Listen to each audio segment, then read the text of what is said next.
Hello students, आज हम start करेंगे क्लास 11th का चैप्टर 6 केमिस्ट्री का thermodynamics.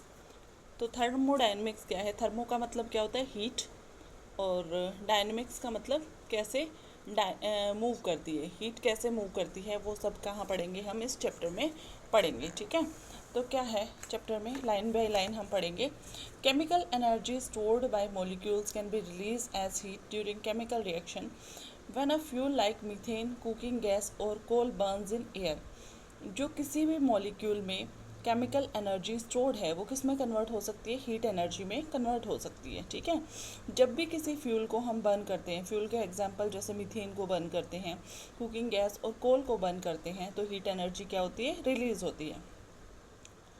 The chemical energy may also be used to do mechanical work when a fuel burns in an engine or to provide electrical energy through a galvanic cell like dry cell। ठीक है, तो क्या होता है engine में भी? क्या होता है केमिकल एनर्जी किस में चेंज होती है? इलेक्ट्रिकल एनर्जी में, या गैल्वेनिक सेल में भी चेंज होती है। किस में? इलेक्ट्रिकल एनर्जी में। Thus various forms of energy are interrelated and under certain condition these may be transferred from one form to the other। Means क्या है? एनर्जी का जो एक फॉर्म है उसको हम दूसरे फॉर्म में चेंज कर सकते हैं। The study of these energy transformation from the subject matter of thermodynamics, मतलब कैसे एनर्जी चेंजेस हो रहे हैं। हमने बोला ना थर्मोडायनेमिक्स मतलब एनर्जी कैसे मूव कर रही है, कैसे मूव कर रही है, एक फॉर्म से दूसरे फॉर्म में चेंज हो रही है। ठीक है, next one, the laws of thermodynamics deal with energy changes. जो थर्मोडायनेमिक्स के लॉज हैं वो किससे डील करते हैं कि एनर्जी चेंजेस कैसे हो रहे हैं? Macroscopic system involving a large number of molecules rather than microscopic system containing a few molecules. तो हम थर्मोडायनेमिक्स में क्या पढ़ेंगे?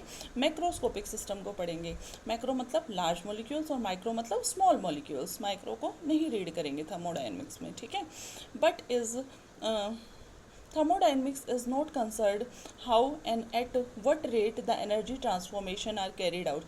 मतलब उनका रेट हम नहीं पढ़ेंगे कि किस रेट से हो रहा है, but is based on initial and final state of the system undergoing changes। Laws of thermodynamics apply only when a system is in equilibrium or moves from one equilibrium state to the another equilibrium state. Thermodynamics के laws कब apply होंगे? या तो system equilibrium में होना चाहिए, equilibrium हम पढ़ेंगे, या एक स्टेट इक्विलिब्रियम स्टेट से दूसरी इक्विलिब्रियम स्टेट में मूव करता है।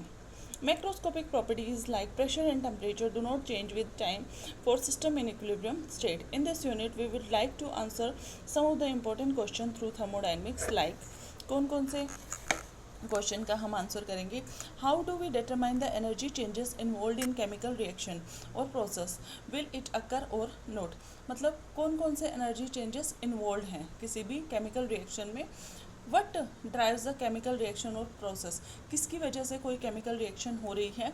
What extent chemical reaction proceed, किस एक्सटेंट तक केमिकल रिएक्शन प्रोसीड करेगी। तो ये सब हम इस चैप्टर में रीड करेंगे।